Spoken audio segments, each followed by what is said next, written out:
When you ask a Final Fantasy XIV player what there is to do when you reach the highest level, they'll typically answer in one of two ways, each of them being equally frustrating. One might say, you can do whatever you want. This is obviously not helpful, although it is technically true. The other might say, how much time do you have, before listing a myriad of features, some of which sound completely foreign to you. Raiding, housing, leveling new jobs, crafting and gathering, hunt trains, treasure maps, ocean fishing, roulettes, variant dungeons, criterion dungeons, fashion, crystalline conflict, island sanctuary, custom delivery, sightseeing log, the market board, achievements, mount collection, mini collection, deep dungeons, and that's not even everything. That isn't helpful either. It's overwhelming, and it doesn't give a new player, particularly one with experience in other MMOs, a clear vision of what the point of Final Fantasy XIV is, at least once the journey is finally over. So why is it such a mystery to describe Final Fantasy XIV's endgame experience when it seems fairly simple for other MMORPGs? Let's take Lost Ark for example. You can boil it all down in 2 words. Legion raids, for the most part at least. World of Warcraft 2 is fairly simple, raiding, Mythic Plus, and PvP, although Dragonflight has a ton of great open world content and professions that add more texture to the usual content pillars. While other MMOs have major primary content pillars with a heavy emphasis on vertical progression,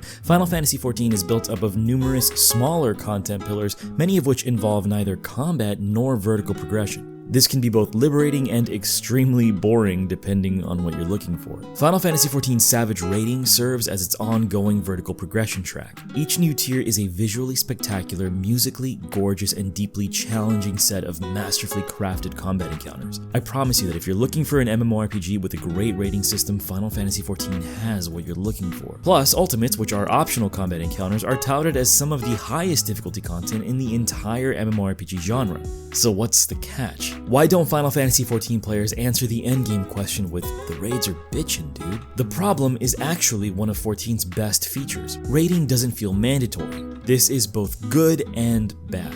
In order to liberate players from the feeling that they have to raid every week, 14 lessens the extrinsic value of the rewards players earn for participating in Savage Raids. Having best-in-slot gear can make your Savage raiding experience slightly easier, but every tier is clearable without it. Plus, there aren't many instances outside of raiding where having best-in-slot gear makes a difference. Thankfully, getting best-in-slot gear is deterministic. As long as you clear the raids, you will get your upgrades, and gearing alternative jobs that you don't play happens almost naturally. So how is this a problem? The fact of the matter is that the vertical progression loop of Final Fantasy XIV is admittedly less exciting than it is in games like World of Warcraft or Lost Ark, where gearing is crucial, difficult, and non-deterministic. The tension of wrangling the game's unforgiving drop rates for better and better rewards is precisely why the progression loops in other MMOs are exciting. The emotional experience is heightened because you aren't guaranteed to upgrade anything. The highs are higher and the lows are lower. In addition, your item level is at the forefront of your character's identity in those kinds of games, giving you every reason to raise it as high as possible. Final Fantasy XIV's endgame is nothing like that. While the raiding content that I've described to you is as good or better than any other content of its kind in the entire genre,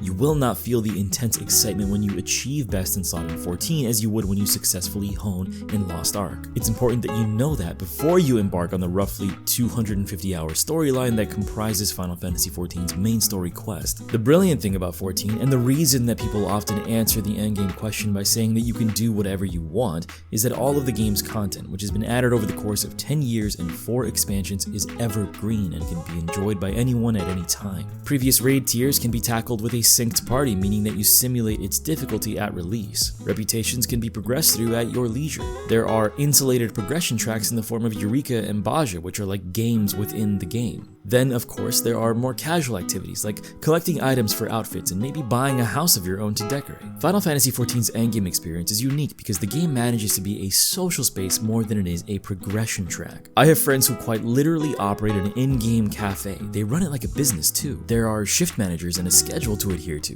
While serving virtual drinks at a virtual bar might not sound like your idea of a great time, that is what 14 has to offer that few other MMOs can. Perhaps this video will serve as a means of either enticing you or warding you away from Final Fantasy XIV. I just hope that you, as an outsider, have a better understanding of this digital ecosystem without having to invest the requisite thousands of hours that I've invested into the game in order to understand its depths. Thanks for watching. If you'd like to see more content like this, then feel free to subscribe and leave a like. If you didn't like it, then dislike it so I know where I need to improve. Thanks.